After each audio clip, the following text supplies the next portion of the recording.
"Private Hayes, step forward." The command hit me like a hammer, echoing across the drill yard. Every head turned, every eye fixed, and I felt the weight of 100 silent judgments pressing down on me. My boots scraped against the concrete as I moved, slower than the others, my heart hammering. Sergeant Crow's laugh cut through the morning air like glass. "Finally, they let the weakling speak," he sneered, nudging the recruits beside him. My chest tightened. I wanted to disappear, to melt into the line of soldiers behind me, but there was nowhere to hide. Sweat ran down my neck, and I could feel the heat of humiliation blazing hotter than the summer sun.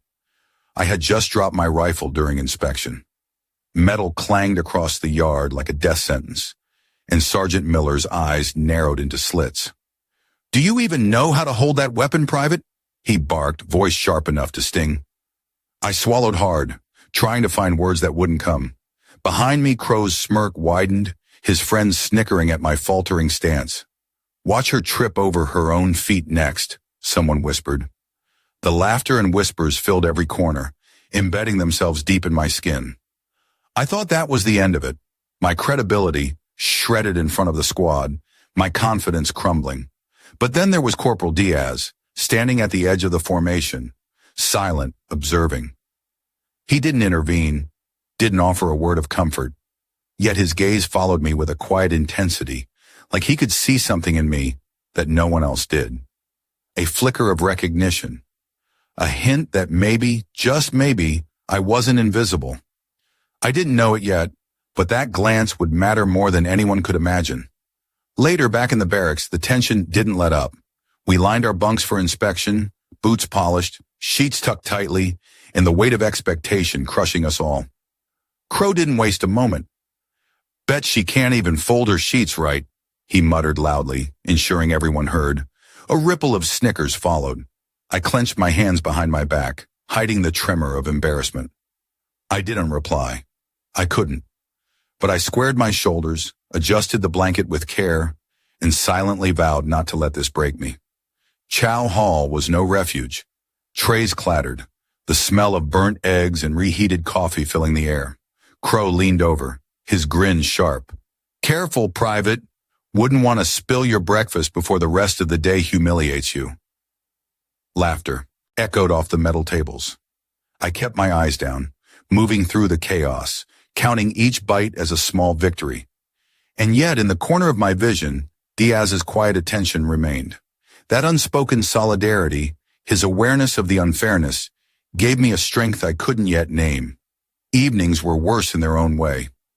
Lights out, narrow bunk, the hum of exhausted soldiers around me. I traced the edge of my notebook tucked beneath my pillow, writing down drills, notes, reminders, anything to build myself silently. I folded my uniform with precision, arranging my gear exactly as taught, as if each fold stitched a layer of resilience into me. I whispered to myself, "One day they'll see what I'm really capable of." The words sounded fragile in the quiet, but they anchored me, like a promise I alone could keep. What I never expected was that these small, unnoticed acts, the attention to detail, the early runs, the extra drills, would begin to matter in ways I couldn't foresee. Crow's smirk would meet more than just my silence one day, and Diaz, the silent observer, might witness a moment he wouldn't forget. The spark of something stronger than fear or shame had already begun to kindle, though I didn't know it yet. As I closed my notebook and lay back on my narrow bunk, the fluorescent lights casting long shadows across the room, I felt it, the quiet certainty that this was only the first battle. A deeper, longer struggle awaited, one where skill, patience, and inner strength would be tested in ways that no one could mock. The embers of resilience were lit, and the journey was just beginning. If this story resonates with you, don't forget to hit the like button and subscribe to the channel so you won't miss the next chapters of this journey. The rain had turned the training field into a mud pit, and I was the last one standing in the line, soaked to the bone. Drill Sergeant Miller's whistle pierced the air, sharp enough to make my teeth chatter. "Move it, Hayes! Don't drown in your own weakness!"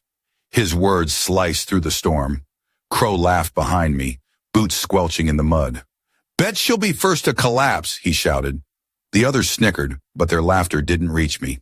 I kept my head down, forcing one foot in front of the other, counting each step, each breath. I had to finish. I had to survive this, even if no one believed I could. The morning had started in silence, the barracks empty except for the groan of water against the roof. I laced my boots tighter than ever, adjusted my soaked uniform, and stepped into the cold rain. Each drill was a battle, each command a test. "Low crawl," Miller barked. The mud sucked at my hands, at my knees.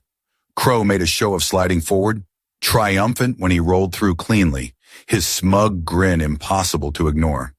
I gritted my teeth, dug deeper, and kept moving. Every inch felt like victory. Corporal Diaz watched from the sidelines, hands crossed, eyes steady. He didn't speak, but the look he gave me made me feel less invisible, like someone understood that this was more than a drill. It was proving myself in a world that had counted me out. By noon, the mess hall was a war zone. Plates clattered, coffee spilled, and soldiers talked over each other, the air thick with heat and smell of overcooked food. I carried my tray, careful not to spill, careful not to attract attention. Crow leaned close, smirking. "Careful, Private. Don't ruin your one good meal." Laughter followed. My hands tightened on the tray. I wanted to snap, to yell, to fight back, but I swallowed the urge and kept moving. Diaz sat across the hall, pretending to read a manual, but I caught him nodding slightly as I passed. That small gesture meant more than words. The days blurred. Extra runs before sunrise, double laps at night, endless drills in the rain, in the mud, in freezing wind. Each time Crow mocked me, each time Miller shouted, I felt the anger coil in my stomach, but I channeled it. I wrote notes, memorized commands, corrected my form. My muscles ached, my mind screamed, but slowly I felt the edge of myself sharpening. The quiet resilience started to carve a presence I couldn't yet name. Then came the obstacle course, the one that separated the weak from the strong. I stood at the start, mud dripping from my uniform, heart hammering. Crow was beside me, flexing, making jokes, betting with the others about how fast he'd finish. "Don't worry, Hayes, I'll save you some mud for later." I swallowed hard, keeping my gaze forward. Miller's whistle shrilled. "Go!" And we were off. Crow surged ahead, athletic, perfect form. I stumbled through the first mud pit, slipped on a log, and tasted wet dirt. Laughter erupted from the sidelines and I felt my face burn, but Diaz's gaze didn't waver. He just watched, steady. Then it happened. Halfway through the course, one of the recruits in front of me twisted his ankle in the slick mud and fell screaming. Miller shouted for help, but Crow froze, unsure. The squad hesitated. I didn't. Without thinking, I lunged, pulling him up, guiding him to the side. Mud coated both of us, his cries mixing with mine as I steadied him. The others gawked, mouths open. Crow's face shifted, confusion replacing arrogance. Miller's whistle shrilled again, but there was a pause, a moment of silence that stretched. I realized all eyes were on me. I helped the recruit to his feet, made sure he could continue, and then scrambled back onto the course myself. Every step was agony, but I didn't stop. Mud clung to my uniform like armor, heavy and unyielding. Crow tried to catch up, but he couldn't match the rhythm I had built in silence. Miller stopped at the finish line, watching, his eyes narrow but calculating. The squad fell quiet, the laughter gone. I crossed the line, chest heaving, soaked, filthy, and somehow victorious. In the aftermath, the atmosphere had changed. Crow's smirk faltered, his easy arrogance gone, replaced by a mix of disbelief and grudging respect. The squad whispered, glances shifting in my direction. Diaz gave me the smallest nod, barely perceptible, but it hit me like a lifeline. Miller's face was unreadable, but I saw the flicker of acknowledgement, a silent code that I had passed a test no one expected. Back in the barracks, the quiet had weight. I scrubbed the mud from my boots, my hands raw, my uniform stiff with dried grime. Crow avoided my gaze, muttering to himself, no longer the loud instigator. The others lingered, unsure how to act. Diaz leaned against the wall, finally speaking. "Not bad, Hayes," he said, voice low. I just nodded, mud-streaked and exhausted, feeling a surge of pride that was mine alone. What I didn't know yet was how this moment would ripple. The respect I earned silently in the mud, the strength no one predicted, was only the beginning. The stakes were higher now. Crow wouldn't forget this. Miller wouldn't forget this. And I had finally glimpsed the power of endurance, of quiet strength, of showing who I really was without a word, without a fight, just by refusing to break. That night, as I lay on the bunk, muscles screaming, mud caked on my skin, I allowed myself a small smile. The journey was far from over, but for the first time I felt the edge of my potential, sharp and real. The world that had underestimated me, mocked me, and counted me out had started to notice, and I was ready to show them that the quietest soldiers often carry the heaviest courage. If this story resonates with you, don't forget to hit the like button and subscribe to the channel so you won't miss the next chapters of this journey. The early morning fog rolled across the base like a living thing, clinging to boots, uniforms, and nerves alike. I stood at the edge of the training field, hands trembling, heart hammering, staring at the obstacle course laid out before us. This wasn't just any drill. It was the week-long evaluation, the one that determined who would lead the squad during the simulated combat mission next month. Crow was already there, stretching, smirking like he owned the world. "Hope you don't fall in the first mud pit again, Hayes," he said, loud enough for half the squad to hear. Laughter followed, sharp, cruel. I felt my face heat, but I didn't respond. I had learned silence could be a weapon. Drill Sergeant Miller barked orders, crisp and unforgiving. "Eyes forward! You move when I move! Every second counts!" The squad snapped into formation. My boots sank into the wet earth as we began, the cold biting through the thin cotton of our uniforms. I felt every muscle scream, but I remembered the extra drills, the nights in the barracks, the runs in rain that left me soaked and exhausted. This was my crucible, the moment to prove everything I'd fought for. Crow surged ahead immediately, flawless, arrogant. The others struggled behind him, but I kept a steady pace, focusing on technique, precision, endurance. Halfway through the first section, a rope climb, I felt it. The pull of doubt, the memory of being mocked, of being ignored, of being underestimated. "You don't belong here," Crow had whispered earlier, just loud enough for me to hear. But I swallowed the sting and hauled myself up, fingers raw, arms shaking, refusing to let the mud and rain dictate my limits. By mid-course, the twist of fate hit. A rigged simulation meant to test our teamwork faltered. A suspended cargo net snapped unexpectedly, sending one of the newer recruits swinging dangerously. Panic erupted. Crow froze, unsure, the smirk gone, replaced with fear. Miller shouted for someone to stabilize the recruit. Instinct kicked in. I lunged, grabbing his arms, holding him steady as the rest scrambled. The ropes strained under the combined weight. My hands burned, knuckles raw, but I didn't let go. The squad's eyes widened. Even Miller's whistle was cut short, replaced by a stunned silence. Diaz's face remained stoic, but his eyes shone with something I hadn't seen before. Respect. Once the recruit was safe, I scrambled back onto the course, mud and sweat slicking my uniform. Crow tried to push past me, but he couldn't match the rhythm, couldn't ignore the edge I had gained in the silent hours of struggle. The obstacle course became a battlefield of endurance and precision, and for the first time, I felt the tide turn. I wasn't just surviving, I was leading.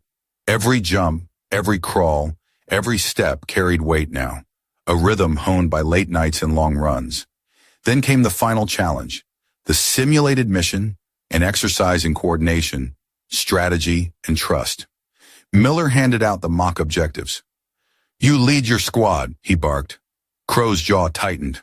The arrogance I'd known for months faltered as realization hit.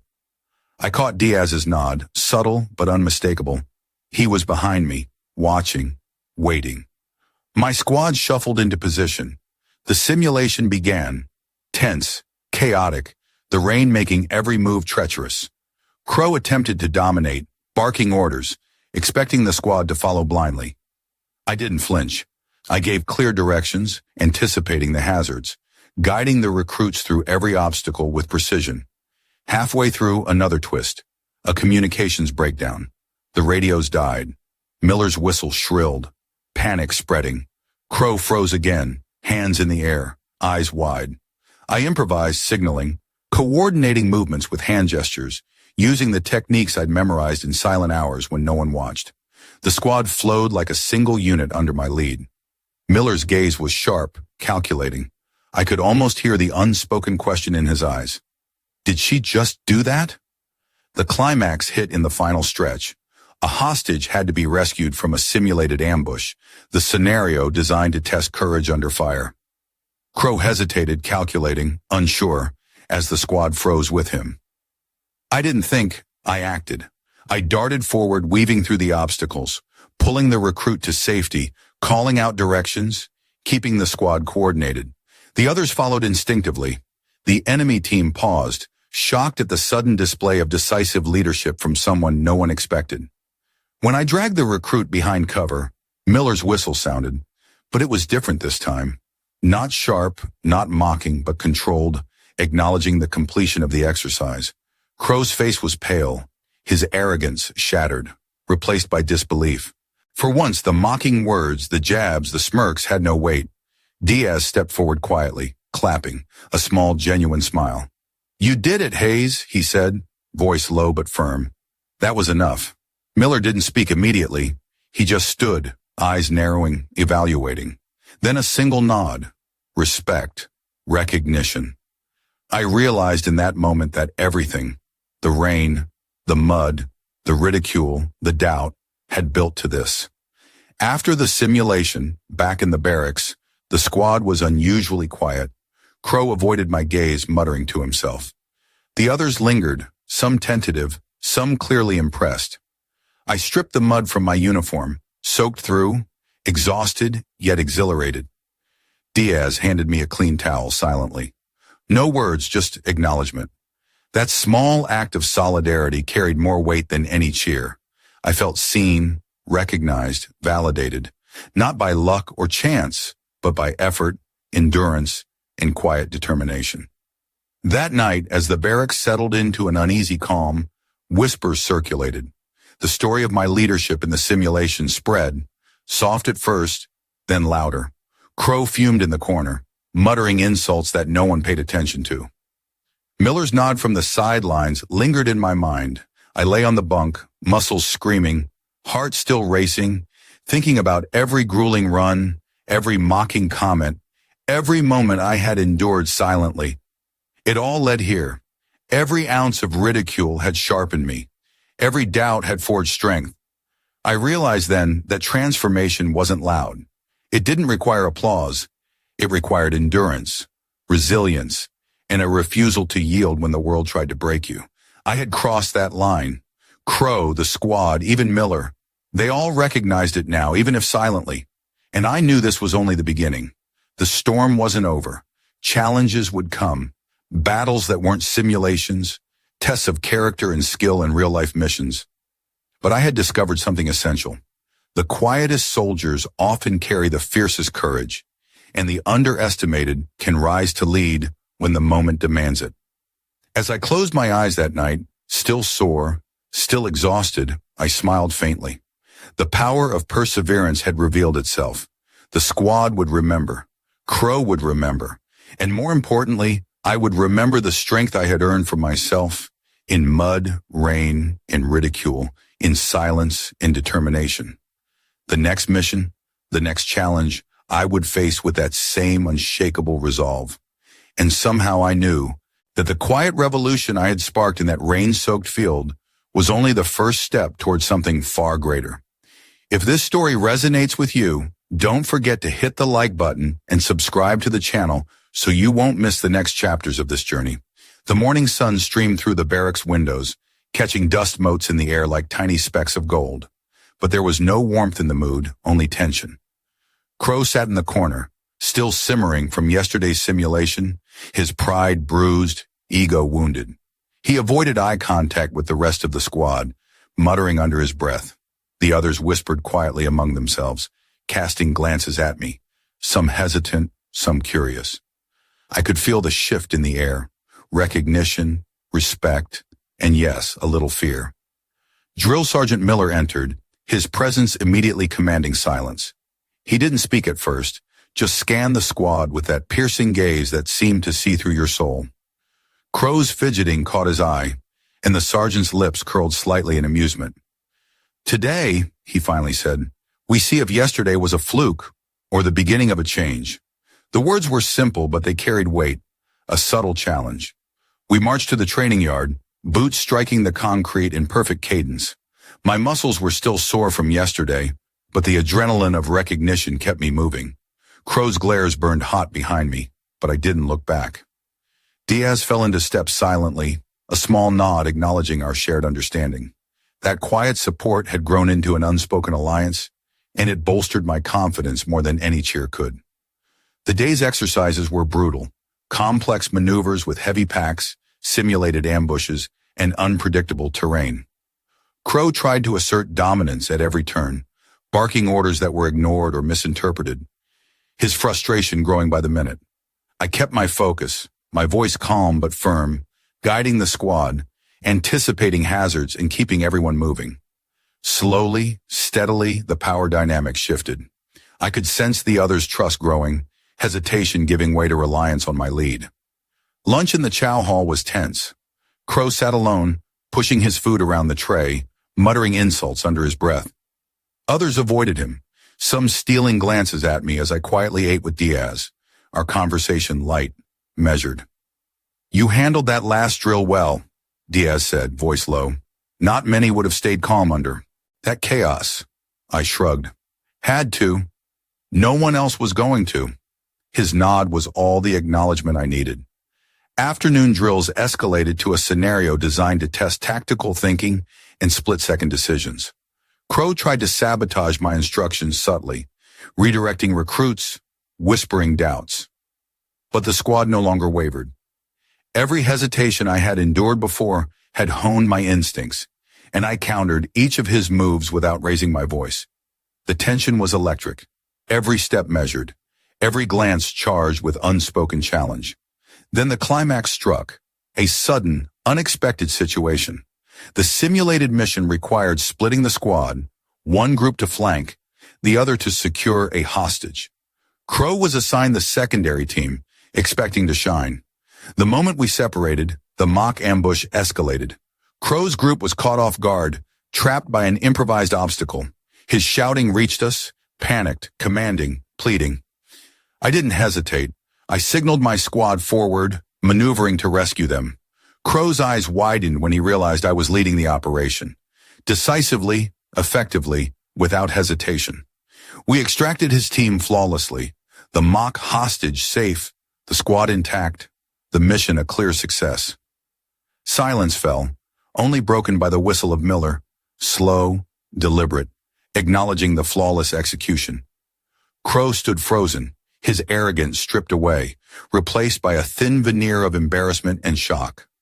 How did you?" he stammered, but no one listened. The squad had seen it. The shift was undeniable. Diaz's quiet clap behind me was the only sound of celebration I needed. After the drills, Miller pulled us aside. He didn't yell. He didn't mock. He just looked, and the weight of his gaze was a verdict. Leadership isn't about being the loudest. It's about clarity, calm, and courage. Today, Hayes, you've shown all three. My chest swelled, but it wasn't pride in the way Crow might feel. It was relief, validation, a deep understanding that silent effort and resilience mattered more than posturing or mockery. Crow's face told the rest of the story. His bitterness radiated, a stark contrast to the quiet respect forming around me. The squad lingered, some offering tentative nods, others silent smiles, acknowledgement that couldn't be bought or forced. I realized then how fragile arrogance can be when tested against patience, endurance, and quiet determination. The hierarchy had subtly shifted, and everyone sensed it, even if no one spoke aloud. That evening, back in the barracks, the atmosphere was different. Crow sat apart, muttering to himself. The squad's chatter was subdued but tinged with curiosity, admiration, and perhaps a touch of awe. Diaz caught my eye across the room, a faint grin confirming what I already felt. Respect was earned quietly, and sometimes it spoke louder than words. I stripped off the day's grime and mud, thinking about the transformation, not just my own, but the unspoken acknowledgement of strength that others had witnessed. I knew this wasn't the end. Crow's ego would recover, whispers of doubt would persist, and the drills ahead would test all of us again. But the seed had been planted, the balance of power had shifted, and the respect of the squad, once unthinkable, was now an unspoken truth. For the first time, I felt fully visible, not just as an underdog, but as someone capable of leadership, someone who could endure, adapt, and guide. As I lay on my bunk that night, exhaustion weighing on me, I reflected on the day. The humiliation and mockery had been replaced by recognition and subtle triumph. The squad, the drills, the relentless challenges, they had revealed a strength I hadn't fully trusted in myself. And I knew without doubt that the path forward would test this strength in ways I couldn't yet imagine. The quiet respect earned today was only the beginning. If this story resonates with you, don't forget to hit the like button and subscribe to the channel so you won't miss the next chapters of this journey. The morning was still, the flag rippling softly in the wind above the training grounds. I stood at attention, boots sharp, uniform crisp, feeling the weight of every drill, every moment of struggle that had led me here. Around me, the squad gathered, faces a mix of anticipation and respect. Even Crow, usually brimming with arrogance, stood quietly, a subtle acknowledgement in his eyes that I had earned something they couldn't take back. Drill Sergeant Miller approached, his steps deliberate, each one echoing across the concrete. He stopped just short of me, his gaze piercing. For a moment I thought he might speak harsh words, a test of humility perhaps, but instead he nodded once.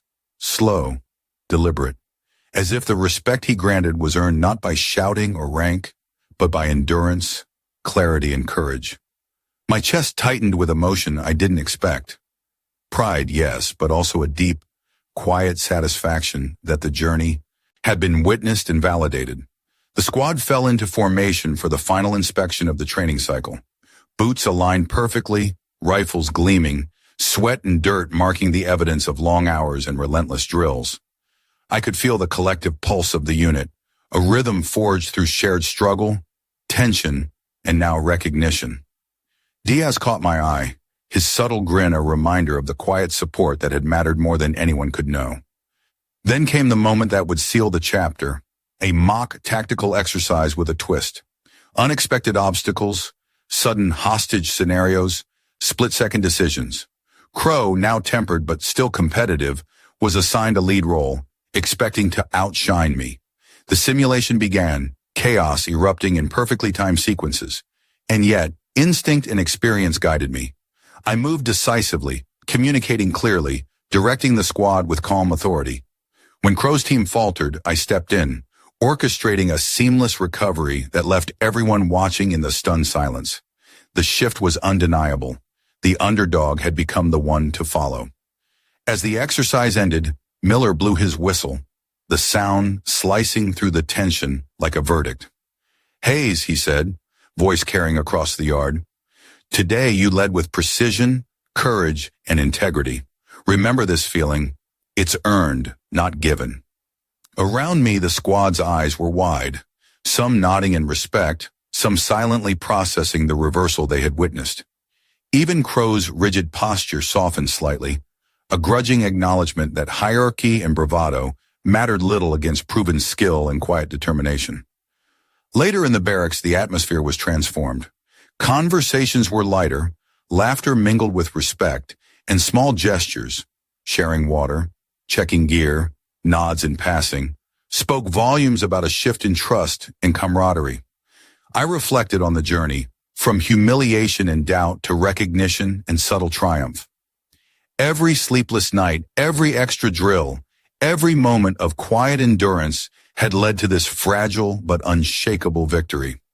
That night, before lights out, I stood by the window, looking at the American flag silhouetted against the dark sky. I thought about the battles ahead, the real tests yet to come, and knew I had grown not just in skill, but in understanding what leadership truly meant. It wasn't about being the loudest or the fastest. It was about resilience, integrity, and guiding others when it mattered most. Diaz's quiet presence beside me reminded me that allies often appear in subtle ways, and respect is always a currency more powerful than ridicule. The journey was far from over, but for the first time, I felt the weight of recognition settle comfortably on my shoulders. The underdog had not just survived, but had begun to define a legacy, one that would quietly echo through the barracks long after the day ended. And I knew deep down that the respect earned today was only the beginning of something far greater, something no one could ever take away. If this story resonates with you, don't forget to hit the like button and subscribe to the channel so you won't miss the next chapters of this journey. The sun dipped low over the training ground, casting long shadows across the perfectly lined barracks. I stood beneath the flag, wind tugging gently at its edges, the sharp creases in my uniform a testament to every trial I had endured. Around me, the squad fell into a silent formation, faces set in quiet respect. Drill Sergeant Miller approached, his boots crunching against the gravel, and stopped just short. Without a word, he offered a single deliberate nod, a gesture heavier than any command, richer than any praise. I returned it with the only answer I had, steady eyes, chest firm, and a heart full of the lessons I had fought to earn. In that moment, the years of struggle, humiliation, and quiet endurance crystallized into something tangible. The mockery that once weighed on me, the whispered doubts, the silent scorn, they had not broken me. Instead, they had forged resilience, honed focus, and taught the true value of dignity. What I learned is simple yet profound.